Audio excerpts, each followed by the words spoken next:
LMG चलना सिखाया गया है, एसएन ग्रेनेड फोड़ना सिखाया गया है, SLR चलाना सिखाया गया है, मार्गाथल चलाना सिखाया गया है, अम्बुश लगाना सिखाया गया है, रेड लगाना सिखाया गया है। जब चाइना ने धोखे से वार किया तब गुरिल्ला फौज की जरूरत पड़ी थी।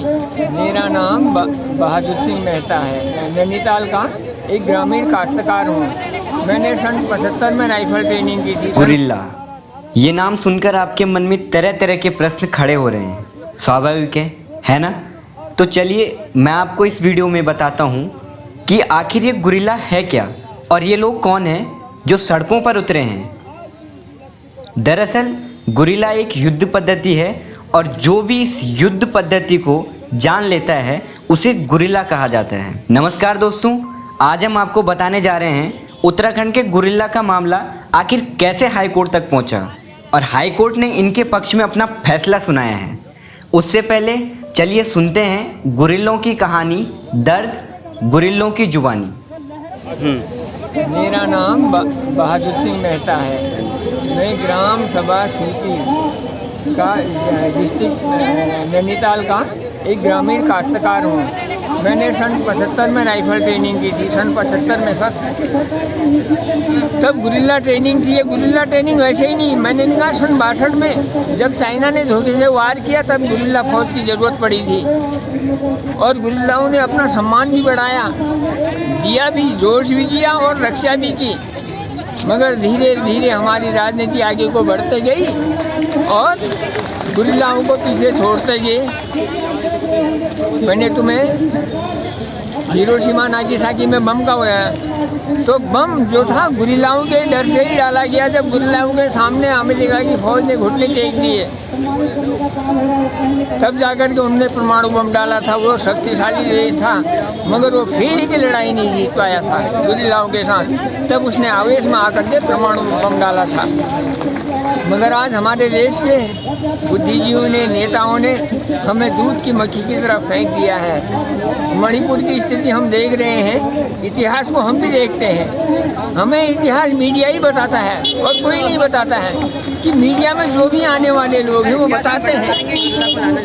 उन गुरिल्लाओं को वहाँ प्राथमिकता दी जाती है, पेंशन दी जाती है जिन्होंने आज पूरा मणिपुर फूंक दिया है साहब, पूरा मणिपुर फूंक दिया है, आग लगा दी है। मगर उनको मिलता है हिंदुस्तान का वफादार नागरिक, वफादार कर्मचारी हमेशा दबा रहेगा, दबते रहेगा, दबेगा दबाई है। इसलिए मैं मीडिया वालों से कहता हूँ कि हमारी सारी मीटिंग में होती है, मैं सारा जोर भी देता हूँ, दबाव भी डालता हूँ, कहता भी हूँ, मगर क्या करें भाई, हमारी उतनी अहमियत नहीं है। हमारे लीडर लोग सुनते नहीं हैं। वोट मांगने के लिए आ जाएंगे कि भैया तुमने झुंड नहीं जुटाया, मगर आज हमारा भी तो झुंड है गुरिल्लाओं का।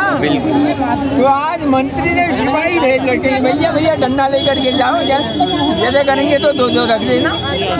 मगर हम उग्रवाद को कतई प्राथमिकता नहीं देंगे महोदय, उग्रवाद को कतई बढ़ावा नहीं देंगे। इस माटी की कसम खाते कहते हम देश के लिए देंगे। हमें नेताओं पर कोई विश्वास ही नहीं है। ये देंगे तो अच्छा है, नहीं देंगे तो पेट को 2 ही रोटी तो चाहिए, उतना हम पैदा कर ही ले रहे हैं।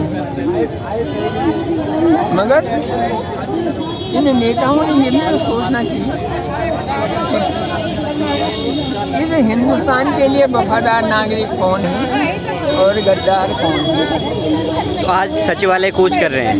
सचिवालय कूच करेंगे, हमारे राष्ट्रीय अध्यक्ष महोदय बताएंगे, जो मार्गदर्शन करेंगे। मैंने अपने राष्ट्रीय अध्यक्ष महोदय से भी कह दिया है। आज मैंने पहली मीटिंग में अल्मोड़ा में बोला था, मैंने कहा साहब हमारी एक ही ताकत है वोट। मैं पार्टी को महत्व नहीं देता हूँ, कोई कांग्रेस हो, बीजेपी हो, तृणमूल हो, समाजवादी हो, बहुजन हो, मगर हम सिर्फ नोटा दबा दें, नोटा इनका बर्खास्त कर दें। ये क्या करेंगे आगे को?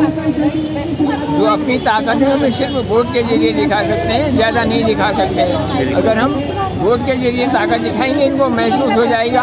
अगर हम सोचेंगे पथराव करके ताकत दिखाएं तो पाँव तोड़ के घर जाएंगे, बिल्कुल पुलिस मारेगी डंडा। मगर हम कभी न पत्थर उठाएंगे, नहीं ईंट उठाएंगे। उग्रवाद सॉल्यूशन नहीं है ना हर चीज़ का। उग्रवादी हम है ही नहीं सर। उग्र बात तो हमें सिखाया नहीं गया है। मुझे LMG चलना सिखाया गया है, SN ग्रेनेड फोड़ना सिखाया गया है, SLR चलाना सिखाया गया है, मार्गाथल चलाना सिखाया गया है, अम्बुश लगाना सिखाया गया है, रेड लगाना सिखाया गया है।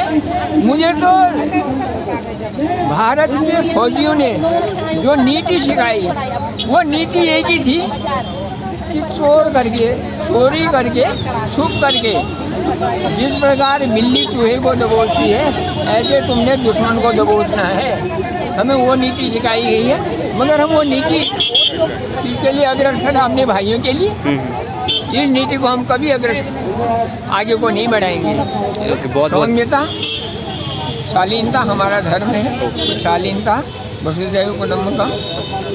आपका धन्यवाद। हर हर महादेव। धन्यवाद आपका हमारे साथ बातचीत करने के लिए। तो अभी आपने ये गुरिल्ला सिपाही को सुना। अधिकतर लोगों को गुरिल्ला नाम सुनकर छत्रपति शिवाजी की याद आती है, और आए भी क्यों ना। आखिर गुरिल्ला युद्ध में छत्रपति शिवाजी महाराज जी नंबर 1 जो थे। छत्रपति शिवाजी को पहाड़ी चूहा भी कहा जाता था। ये युद्ध कैसे लड़ते थे, तो सबसे पहले कुछ थोड़े से सैनिक दुश्मन के सामने जाते थे, दुश्मन को उलझा करके रखते थे, और जो बाकी और सैनिक होते थे वो पहाड़ी के पीछे छुपकर इस तरीके से रहते थे कि दुश्मन उन्हें देख ना पाए। और फिर जो युद्ध करने के लिए आगे जाए रहते थे सैनिक, तो वो सैनिक थोड़ी देर तक दुश्मन को उलझा कर रखते थे और धीरे धीरे इस तरीके से पीछे आते थे कि दुश्मन को इस चीज़ की भनक ना लगे कि इनके पीछे भी कोई है जो युद्ध करने के लिए बिल्कुल तैयार बैठे हैं।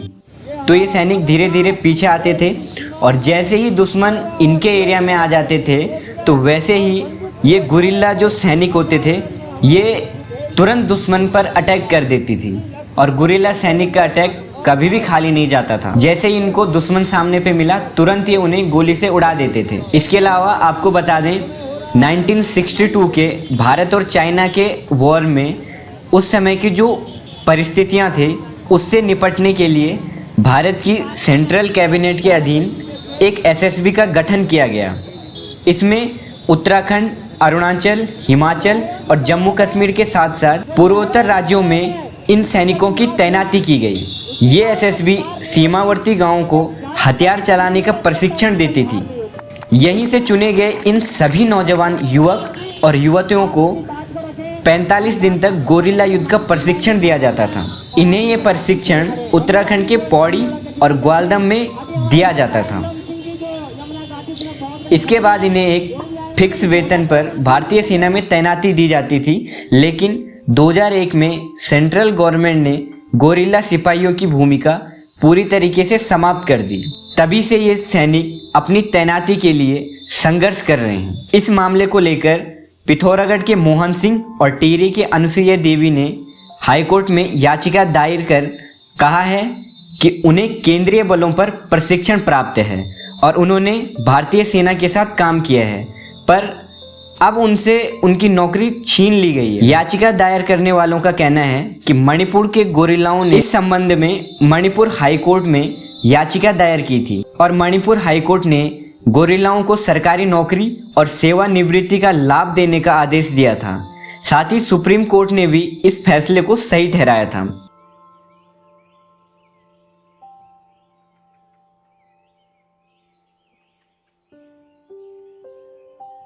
सुनवाई के बाद नैनीताल हाईकोर्ट ने उत्तराखंड के इन गोरिल्ला सिपाहियों को सरकारी नौकरी देने के निर्देश दिए हैं, जिसके बाद उत्तराखंड के विभिन्न जिलों के लगभग 20,000 गोरिल्ला सिपाहियों को सरकारी नौकरी और इसके अलावा कई अन्य सरकारी सुविधाओं का लाभ मिलेगा। तो ये थी गोरिल्ला सिपाहियों की पूरी डिटेल। आई होप कि ये वीडियो आपको पसंद आई हो, इससे आपने ज़रूर कुछ सीखा होगा, और इन गोरिल्ला सिपाहियों का दर्द जो अभी झलक रहा था तो उसको आप ज़रूर शेयर करें।